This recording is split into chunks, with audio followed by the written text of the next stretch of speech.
Sean Connery is a name that instantly evokes the image of James Bond, the tuxedo, the cool demeanor, and that voice that could make a single line legendary.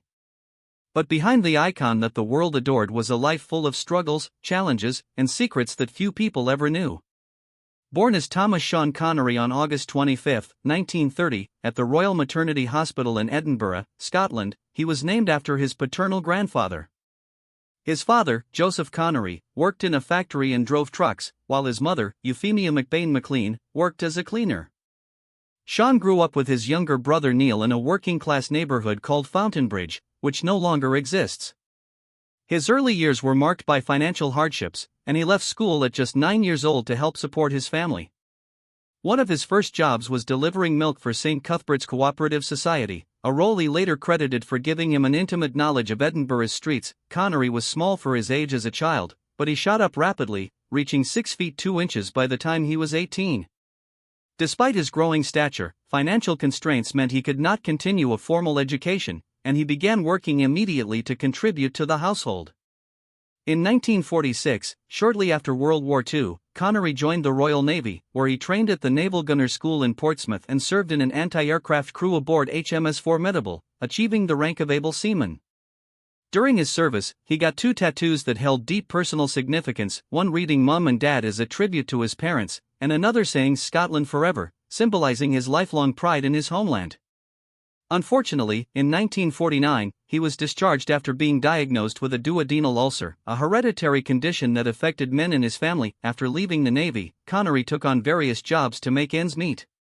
He worked as a truck driver, lifeguard, laborer, coffin polisher, and even as an artist's model for the Edinburgh College of Art. Modeling turned out to be surprisingly profitable, earning him 15 shillings an hour. Artist Richard DeMarco, who painted several early portraits of Connery, described him as tall, straight, slightly shy, and almost too beautiful for words, a living Adonis. At 18, Connery began building his body through intense training with Ellington, a former British Army instructor, and eventually competed in the Mr. Universe contest, placing third. He was discouraged, however, by losing often to the Americans, whom he felt did not engage in the same level of rigorous training. Football was another passion. Connery played for Bonnyrigg Rose as a child and even received a trial with East Fife. During a local match, he impressed Matt Busby, the former Manchester United manager, who offered him a professional contract worth £25 a week, roughly equivalent to £882 today. Connery, however, realized that a football career could be short-lived, and at 23, he decided to pursue acting instead, calling it one of his wisest choices. He began working backstage at the King's Theatre in 1951 to supplement his income. During a bodybuilding competition in London in 1953, Connery learned about auditions for a production of South Pacific. He landed a small role and, when the production came to Edinburgh, was promoted to the part of Marine CPL Hamilton Steeves, understudying 2 juvenile leads, and his weekly pay increased substantially. The following year, due to popular demand, he was given the featured role of Lieutenant Buzz Adams. During this period, he had a dangerous encounter with the Velder Gang, one of Edinburgh's most notorious groups, who attempted to mug him. Connery fought off 6 gang members single-handedly, earning their respect and a reputation for toughness. Mentored by American actor Robert Henderson, Connery developed an interest in serious theater. Henderson lent him copies of plays by Ibsen, encouraged him to study famous writers like Tolstoy and Joyce, and helped him take speaking lessons.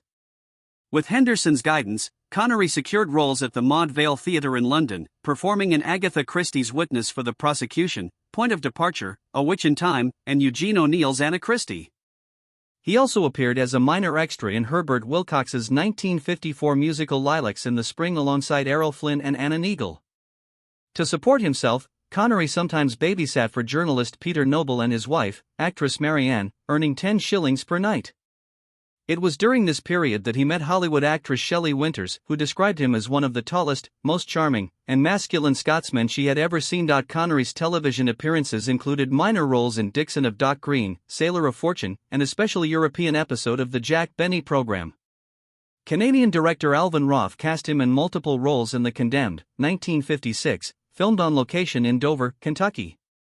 He also performed in theatrical productions such as Epitaph and had a brief part as a boxer in the TV series The Square Ring before transitioning to bigger opportunities. His big break came when he was cast as James Bond. Initially hesitant, Connery understood that the success of the Bond franchise could define his career. Dana Broccoli, the wife of producer Albert Cubby Broccoli, persuaded her husband that Connery was ideal for the role. Ian Fleming, the creator of Bond, was initially skeptical, feeling that Connery was too muscular, Scottish, and unpolished. However, Connery's natural charisma convinced Fleming, who later incorporated Connery's Scottish heritage into Bond's backstory in You Only Live Twice. Between 1962 and 1967, Connery starred in Dr. No, From Russia with Love, Goldfinger, Thunderball, and You Only Live Twice. After briefly stepping away, he returned for Diamonds Are Forever, 1971, and Never Say Never Again, 1983. Connery's portrayal of Bond was celebrated as dangerously charismatic, and his introduction, Bond, James Bond, became one of cinema's most iconic lines. Director Terence Young guided Connery in perfecting his style, teaching him how to walk, talk, and even eat with the elegance befitting Bond. Despite his success, the role took a toll. During the filming of Thunderball, Connery's life was in jeopardy during the shark pool scene when a shark breached the protective barrier.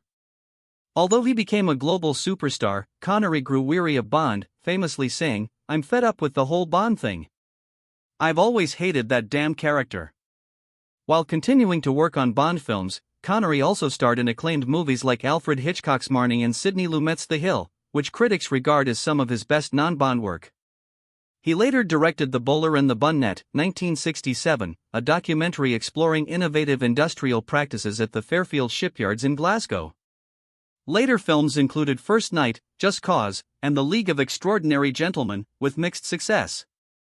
He earned praise for Finding Forrester and received the Crystal Globe for outstanding artistic contribution to world cinema. Connery's personal life included his marriage to actress Diane Salento from 1962 to 1974, with whom he had a son, Jason.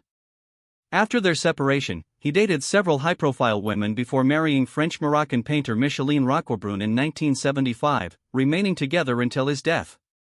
Connery was a lifelong football fan, initially supporting Celtic FC before switching to Rangers FC due to his friendship with club chairman David Murray.